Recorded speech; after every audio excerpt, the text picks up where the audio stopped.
de distribution directe, justement, d'agriculteurs proches.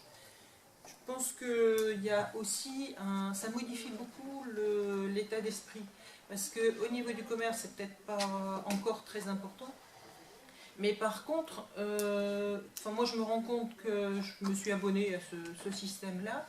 Et ça change radicalement les choses. Bon, moi, c'est pas le système AMAP, c'est un système Biocaba, enfin les paniers, où donc il y a quand même une organisation locale, mais où on connaît les agriculteurs qui ont produit, on a la possibilité d'aller les rencontrer, ils font des rencontres régulièrement, ils distribuent des recettes. Enfin.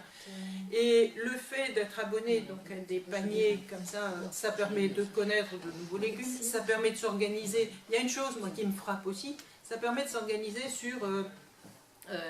une alimentation autour des légumes, alors qu'avant, le réflexe qu'on a tous beaucoup, c'est, de plus en plus, c'est la viande, et puis, les légumes deviennent des accompagnements. Et je pense que ça modifie quand même beaucoup les choses dans l'état d'esprit. Et je crois que de ce côté-là, il me semble que c'est un point très positif, indépendamment du volume que ça peut représenter, enfin au moins pour l'instant, de production.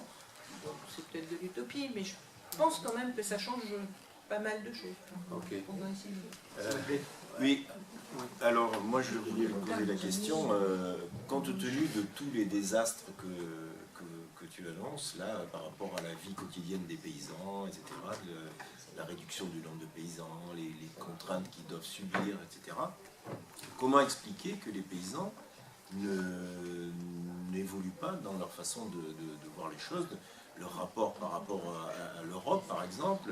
Ils voient très bien que l'Europe actuelle, l'Allemagne qui tue ses porcs à moitié prix, est en train de les tuer. Alors, je veux dire, comment ils voient les choses? Je veux dire, c'est tout à fait extraordinaire. Ils sont en train de se faire détruire et ils n'essayent pas de trouver des solutions autres. Voilà. Alors, on prend cette question. Et là. Donc, 4 interventions. Oui. Deux petites questions. Il se trouve que je suis apiculteur amateur et on voit les abeilles qui disparaissent les unes après les autres. Et on s'est battu pour faire supprimer le gaucho et le creuseur. Les ministres changent, c'est supprimé, après c'est rétabli, et puis là, je ne sais plus bien où on en est. Et j'avais une deuxième question concernant les jachères. Pourquoi on ne remet pas les jachères en culture? Enfin, j'imagine que ça arrange peut-être bien les paysans, parce que toutes les jachères sont des terres difficilement cultivables, et alors ils préfèrent toucher la prime plutôt que d'aller s'embêter à cultiver dans des coins difficiles d'accès.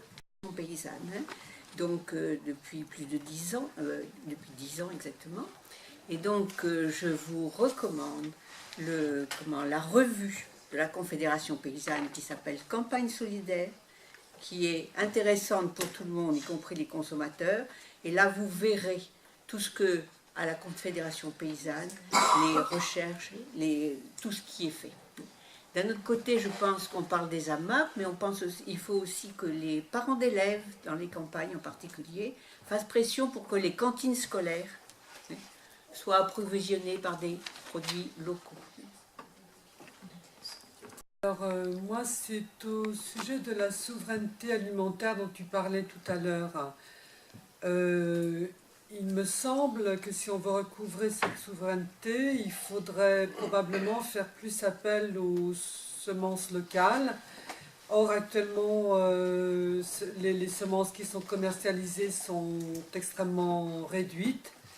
Et ça m'a fait penser à ce qui se passe avec Cocopelli, qui donc faisait don, partageait des semences qui n'étaient pas répertoriées.